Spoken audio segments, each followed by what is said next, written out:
Retornando aqui na terceira etapa, vamos falar agora sobre conversor de frequência, também chamado, né, comercialmente de inversor de frequência. Então, galera, eu queria fazer aqui um adendo, né? Aqui estamos numa revisão, mas se você quiser ali se aprofundar, né, nessas tipo de partida direta, partida soft starter, partida através do ou funcionamento de inversor de frequência, chaves de inversor de frequência, o inversor de frequência, é, eu recomendo para vocês verificarem o livro Acionamentos. Então anotem acionamentos elétricos. Acionamentos elétricos. Autor é o Cleiton Moro. Cleiton Moro Franch. Cleiton Moro Franch. E um segundo livro é o também o título dele, né, é Comandos Elétricos. Comandos elétricos, aí teoria e atividades do autor. Você vai ver, vai contar com G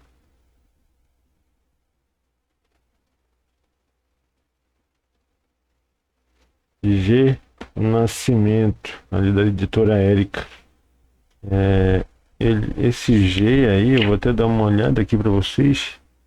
Esse G eu creio que seja de Geraldo Nascimento. Então são duas literaturas que você pode se aprofundar ainda mais, e até para concursos, né? Você vai ver que tem muitas questões que são tiradas até diretamente, figuras são tiradas diretamente desses dois livros. Então vamos falar, continuando aqui no nosso assunto, vamos continuar aqui falando sobre inversores de frequência. Então, inversor de frequência, com inversor de frequência, né, pode-se controlar a partida e a frenagem de motores elétricos de indução trifásicos, e bem como também, olha, controlar a velocidade e o sentido de rotação dos motores elétricos trifásicos. Então, ó, quando eu falo aqui controlar a velocidade, agora eu estou falando sobre o momento ali após a partida, no funcionamento normal. Então, no funcionamento durante o funcionamento normal da minha máquina elétrica, eu posso também variar a velocidade. Diferença aqui básica da minha chave soft starter. Na minha chave soft starter, eu só consigo controlar, né, fazer rampa de partida e de parada da minha máquina. No inversor de frequência, não.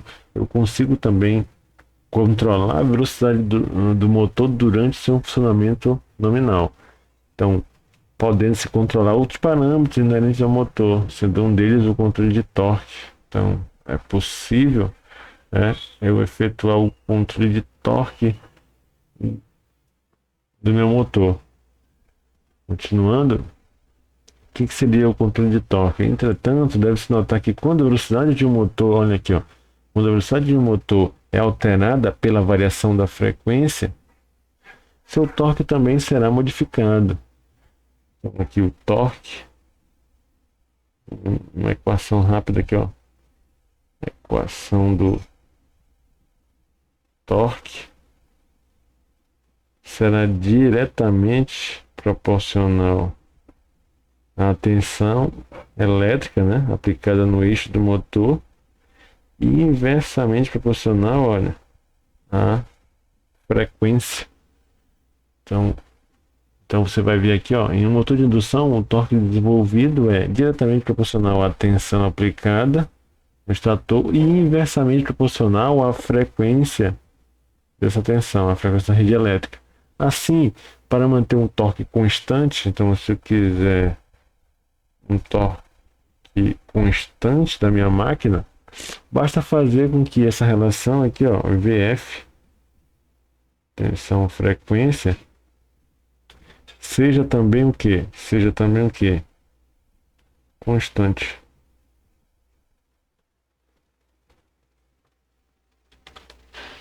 Então, quais são as vantagens do inversor de frequência? Redução de custos de instalação, otimização do processo, pois o inversor contribui para a redução das taxas de perdas e consumo de material na produção. Então, eu consigo reduzir ali durante por exemplo, assim, no processo, eu tenho uma baixa produção.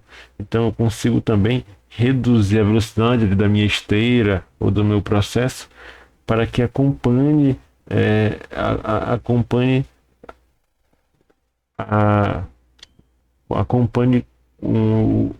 o ritmo do meu processo. Então, o ritmo do meu processo, se eu tenho uma temporada ali de baixa, ou ali durante o dia eu tenho uma baixa produção, logo eu posso também diminuir um pouco aquela velocidade da minha máquina, impedir que a minha máquina acabe quebrando o sistema que está sendo produzido, por exemplo, se sistemas de linhas, sistemas onde eu tenho que ter um ajuste fino da rotação das minhas máquinas.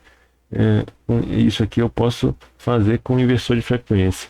Possibilidade de controlar as partidas e frenagens dos motores, tornando a pressão das máquinas mais suaves. Então aqui com a soft start, né, partida e parada. Além disso, o inversor permite operações em vários regimes de carga, ou seja, durante o funcionamento pleno, eu posso também variar a velocidade do meu motor.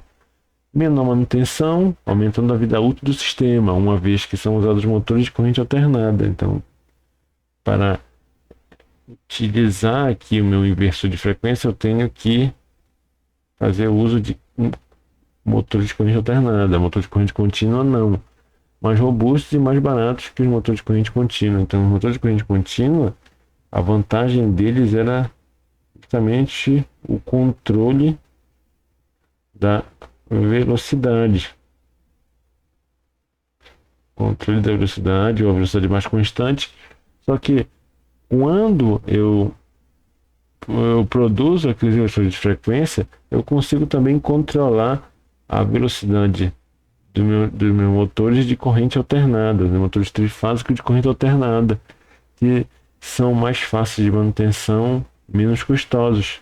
Logo eu consegui substituir os meus motores de corrente contínua por motores de corrente alternada com uso de inversores de frequência. Então esses inversores foram capazes de quê? De fazer com que o motor de corrente alternada trifásico conseguisse ter a sua rotação durante o funcionamento nominal variadas, controladas. Outra vantagem, né, do inversor de frequência: possibilidade de minimizar o consumo de energia quando se utiliza rotações menores. Por exemplo, olha aí, em bombas e ventiladores, o consumo elétrico é proporcional ao cubo da velocidade de rotação. Então, para uma carga desse tipo, quando ligado ao inversor a meia velocidade, a energia consumida é de apenas 12,5% da energia que seria gasta se estivesse ligado diretamente à rede elétrica. O que eu quero falar aqui? Então,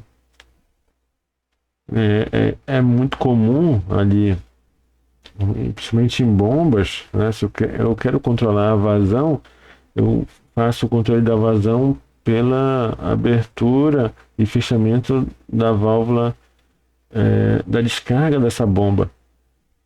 Eu quero controlar uma velocidade, uma variável de vazão ou pressão, eu faço o controle pela pelo ajuste dessa descarga, a, a válvula de descarga desse meu motor elétrico, da minha bomba. É, meu motor elétrico vai ainda estar funcionando em velocidade plena, né? Em plena carga. E eu teria um consumo nominal de energia.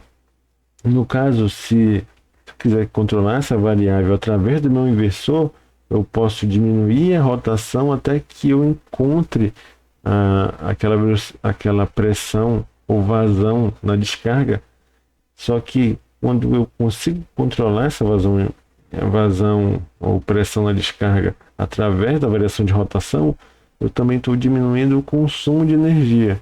Eu consigo diminuir o consumo de energia mantendo as mesmas características do meu sistema. Então, eu tenho redução energética, uma redução do consumo de energia. Então, o meu consumo energético, diminui. Redução de ruído, menor custo de implantação e manutenção em relação a sistemas mecânicos de variação de velocidade. Então, geralmente o pessoal usa redutores, né? Usa sistema de polias, são sistemas mecânicos. Os sistemas mecânicos aqui ó, são polias, são redutores que acrescentam mais um elemento mecânico, aqui um ou mais elementos mecânicos aqui no meu sistema. Eu tenho um aumento do ruído, por exemplo, redução do ruído e custo, né? Custo em relação à manutenção e implementação, que são reduzidos pela simples emprego do meu inversor de frequência para o controle da variação de velocidade da minha máquina. Outra vantagem, né? Manutenção da capacidade do conjugado aplicado à carga, ou seja, eu faço um controle VF ali e tenho um torque constante, mantenho meu torque constante através ali do meu controle VF, tensão frequência, melhoria do fator de potência. Então, olha, por quê? Inversor de frequência naturalmente corrige o fator de potência. Por quê? E apesar de o motor estar operando com um fator de potência baixo, ali 0.8, 0.85, 0.86, dependendo do motor, mas o fator de potência que é visto pela rede é o fator de potência do inversor, que é ali maior que 0.92, é 0.96, e ele acaba corrigindo o fator de potência visto pela minha rede. E outra possibilidade é a possibilidade de implementar um controle de malha fechada. Que ali pode ser empregado ali em bombas, né? Bombas centrífugas. Pode ser empregado também em ventiladores.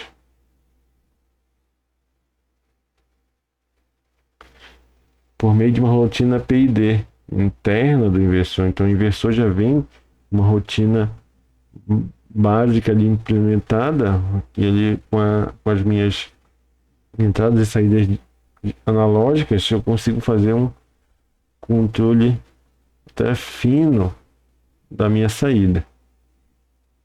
Então, galera, eu vou trazer aqui para vocês um rascunho rápido aqui do funcionamento, né, do conversor. Então, tenho 3 estágios. Tenho aqui um primeiro estágio aqui em azul. Óbvio, aqui em azul eu tenho primeiro estágio. Em verde eu tenho um segundo estágio. E aqui em rosa, né? Salmão aqui no final, eu tenho o terceiro estágio. Aqui eu tenho meu motor elétrico. O motor sempre, nesse caso aqui é um motor trifásico. E aqui eu tenho a minha entrada de energia, né? A minha alimentação. alimentação.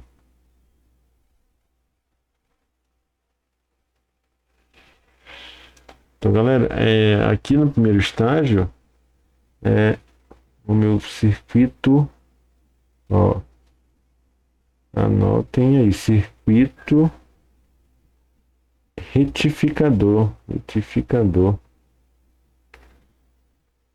que é responsável por transformar a tensão alternada da entrada, aqui, ó, a tensão alternada da entrada, passando aqui para o segundo estágio, coloca aqui positivo e negativo, como é um circuito retificador, ele transforma a tensão alternada da entrada em tensão contínua e alimenta o segundo estágio.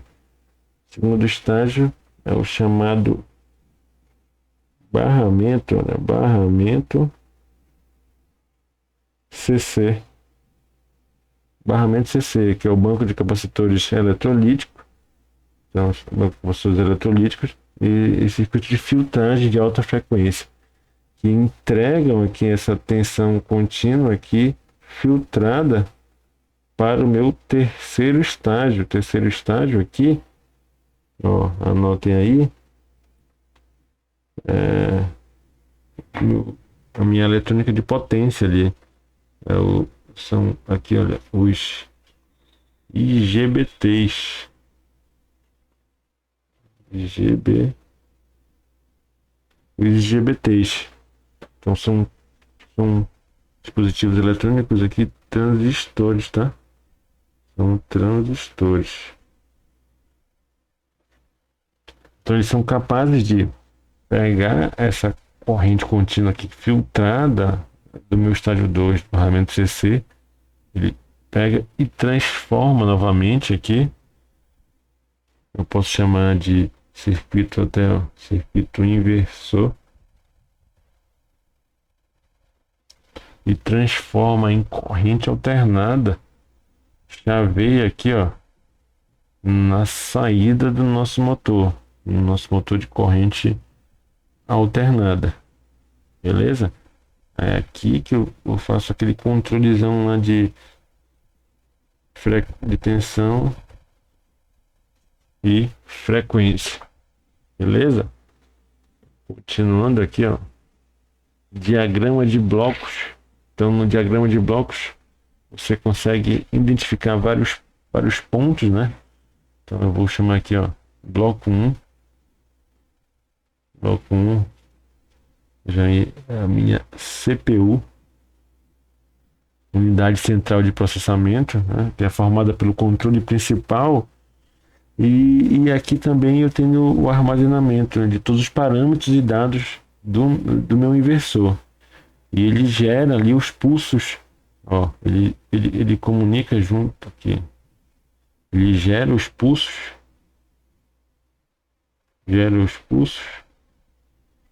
de controle dos meus IGBTs. Aqui o segundo elemento é a IHM, a interface homem-máquina. É o dispositivo que conseguimos visualizar o que está ocorrendo no inversor. Então, o que está ocorrendo nós conseguimos ver aqui. É onde tem o display do inversor. Então, tem o display, tem os controles do inversor, possui teclas que podemos navegar e também efetuar modificações.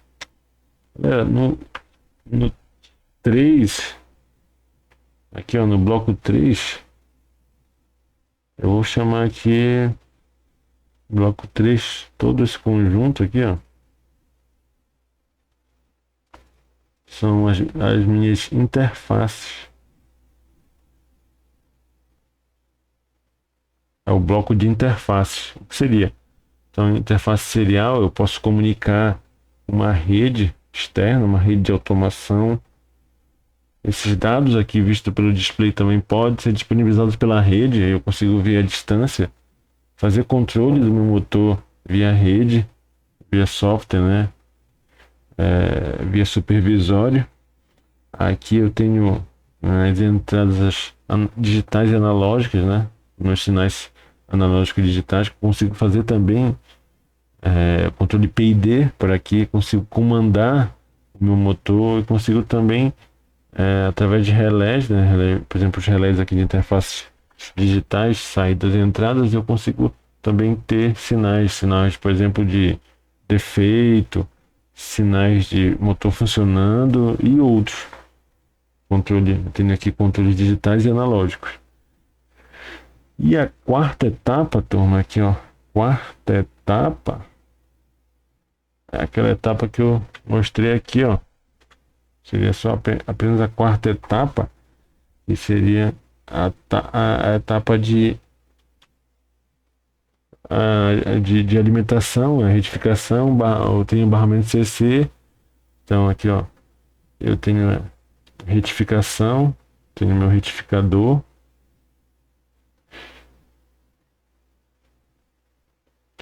Aqui eu tenho o meu barramento CC. E aqui eu tenho o circuito inversor.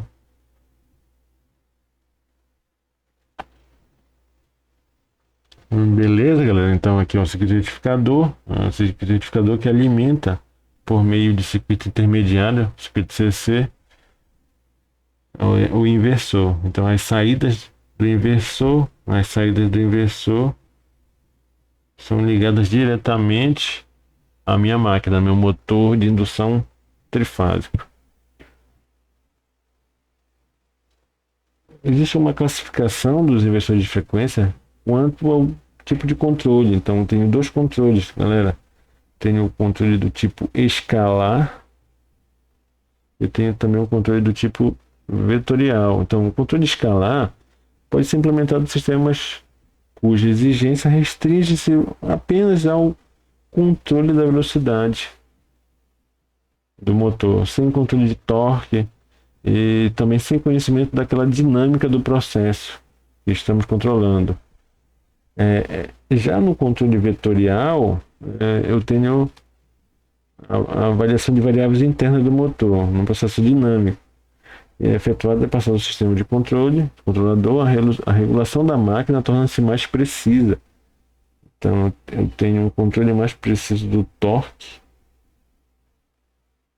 Correto? Eu tenho o torque a velocidade zero, ou próxima a zero. Então, a principal característica é aqui o torque do meu motor, onde aqui no controle escalar, se meu motor vai aproximando a velocidade nas baixas, né, eu perco ali aquele fine do torque, eu acabo até reduzindo o torque para velocidades muito baixas. E aqui no controle vetorial, dependendo da chave soft starter, eu consigo até ter um torque no meu motor na velocidade zero. Então, na velocidade zero,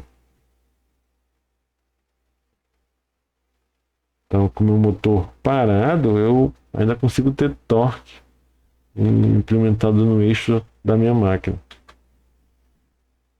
Então, o controle vetorial, ó, o sinal vindo do eixo é coletado por um taco gerador. Aqui é para avaliar a velocidade, né? Eu consigo saber eu consigo fazer pequenos deslocamentos do eixo. Deslocar o eixo de maneira precisa, então eu tenho uma maior até precisão no deslocamento da minha máquina, fornecendo uma malha fechada de controle, trazendo a seguinte vantagem aqui do meu controle vetorial, né? Expandindo aqui um conhecimento sobre o controle vetorial. Então eu tenho um desempenho mais dinâmico da minha máquina, operação suave no intervalo de velocidade especificado para o conversor e baixa oscilação no conjugado do motor quando ocorre variações de carga. Então, aqui ó, meu motor não tem aquele variação de torque durante variações de carga. E grande precisão de velocidade. Aqui eu trouxe um resumo aqui, ó, de como é o comportamento da corrente durante uma partida direta. Veja que tem um pico de corrente aqui na minha partida direta. A partida direta é caracterizada por esse pico de corrente.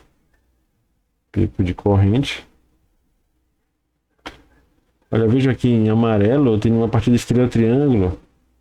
Aí eu já tenho uma maior diminuição da minha corrente, ó, veja que eu tenho uma diminuição da minha corrente. Aqui é, é o chaveamento de estrela para triângulo, eu tenho um pico de corrente, mas é um aumento muito breve em relação à partida direta. E depois entra o funcionamento nominal.